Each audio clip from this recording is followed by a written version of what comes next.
कहोगे बे ऐसे खफरत है रे? तो तुम्हारे एक की बात सुनेगा। क्या बात है रे? सरपंच के एक्सीडेंट में दोनों आँख की फुटेरिस ना, तो चश्मा लगे के बाद दिखेंदा लिखता है। चल बे कुछ भी मत बोल, ऐसे नहीं हो सका। तुम्हारा यकीन नहीं ना भाई, चला मोटर। और नहीं होई जितना मारू ना ठीक है। अच्छा अभी मजा आएगा ना भिड़ो।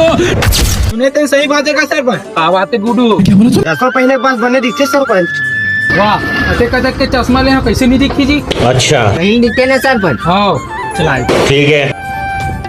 तुमन कहाँ लगा तुम? ये भगवान क्या जुल्म है। बैठे तेन लोग जाग देखा दो। सब क्या देखना पड़ रहा है। अच्छा है मैं अंधा हूँ।